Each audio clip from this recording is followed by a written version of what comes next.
Rediscovering Gita for the Modern World by Shrikant Soman.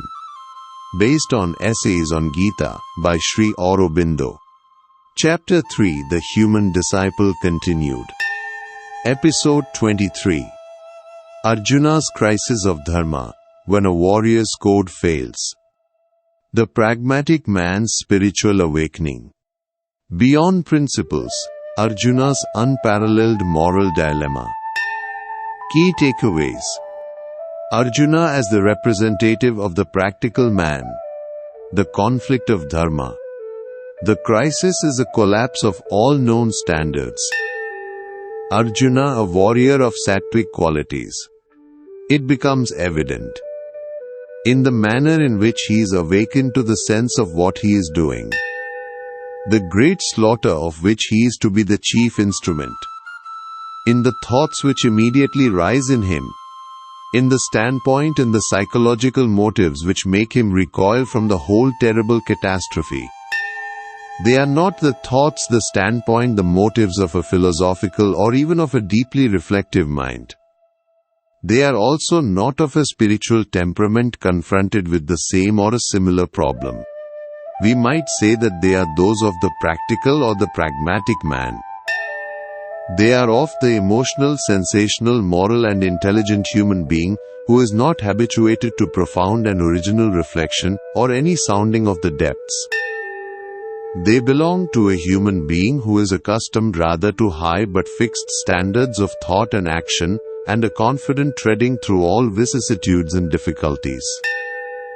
This human being now finds all his standards failing him and all the basis of his confidence in himself and his life strip away from under him at a single stroke.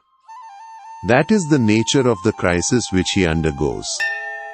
In the language of the Gita, Arjuna is a man subject to the action of the three guna or modes of the nature force. He is habituated to move unquestioningly in that field. This is the case with the generality of men. He justifies his name only in being so far pure and Sattwic as to be governed by high and clear principles and impulses. He can habitually control his lower nature by the noblest law which he knows. He is not of a violent Ashuric disposition. He is also not the slave of his passions. He is trained to a high calm and self-control, an unswerving performance of his duties, for firm obedience to the best principles of the time and society in which he has lived, the religion and ethics to which he has been brought up. He is egoistic like other men, but with the purer or Sattwic egoism which regards the moral law and society and the claims of others. He is not driven only or predominantly by his own interests, desires and passions. He has lived and guided himself by the Shastra, the moral and social code. The thought which preoccupies him, the standard which he obeys, is the Dharma.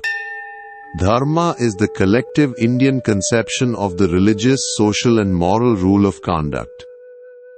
He adheres to especially that part of Dharma which is appropriate to the station and function to which he belongs.